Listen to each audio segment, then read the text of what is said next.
Hundreds of amateur citizen scientists have begun studying the Pacific Northwest area of the United States.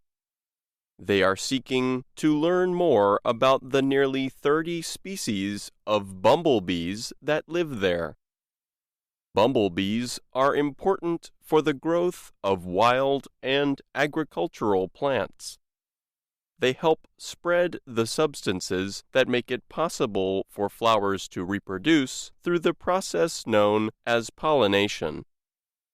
But some bumblebee species have disappeared from the places where they were once common. The new 3-year-long research effort is known as the Pacific Northwest Bumblebee Atlas Project. Organizations in Idaho, Oregon, and Washington are working together as part of it. Researchers hope to collect enough information to suggest ways to protect bumblebees and their habitat. Ann Potter works with the Washington Department of Fish and Wildlife. She told the Associated Press it is important for humans to study honeybees, the little guys that make the world go around. Rich Hatfield works with the conservation group the Xerces Society. He noted that there is growing interest in returning the habitats for pollinators to their earlier, healthier conditions. The project's leadership is sending citizen scientists to selected 1-hectare sites. They will have tools to capture insects, as well as plant and bee guides. The amateur researchers will also have a special application or app on their smartphones. The app makes it so that findings can be recorded, photographed, mapped, and sent to a central database. Researchers say a little more than 200 people have agreed to visit 400 sites through the end of August. Hatfield said more volunteers are needed, especially to work in more difficult-to-reach areas. For the study, the bees are captured and put in a low-temperature container so that they go into a sleep-like state.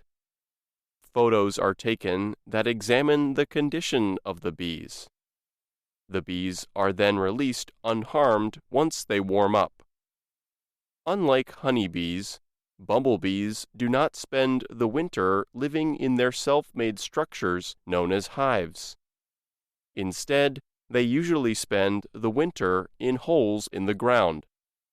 There are usually only a few hundred individual bumblebees left alive by the time fall arrives. Any honey they produce, they eat. When winter begins, all bumblebees die except a few pregnant queen bees. In the spring, those queens head out alone to start a new structure to live and produce worker bees in, beginning the process all over again. Anthony Melathopoulos is with Oregon State University. His research interest centers on this period of bumblebees' lives when they live alone. Here's a species that spends a big part of its life as a vulnerable queen, he said. Honeybees first came to the United States from Europe. People brought them in order to help with the pollination of their crops. But when it comes to native North American plants and some crops, bumblebees are much more useful. They are much stronger and can hold onto an entire flower, shaking loose the necessary substance for plant reproduction. For some plant species, the bumblebee is the only insect strong enough to do so. The western bumblebee was once considered common and widespread, but it has since disappeared from many of the areas it once lived in.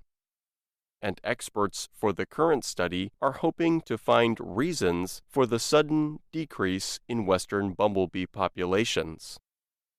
Ross Winton of Idaho Fish and Game admitted that scientists do not know much about bumblebees. The more we learn, the more concerned we get, he added. In the end, the Pacific Northwest Bumblebee Atlas could be an example for other states interested in learning more about how their bumblebee populations are doing. Melathopoulos said, "I think everyone is looking at the Pacific Northwest and this initiative as a test case." The U.S. Fish and Wildlife Service is paying for the research done in Idaho and Washington. In Oregon, another government group called the Foundation for Food and Agricultural Research is providing financial support. I'm Pete Musto.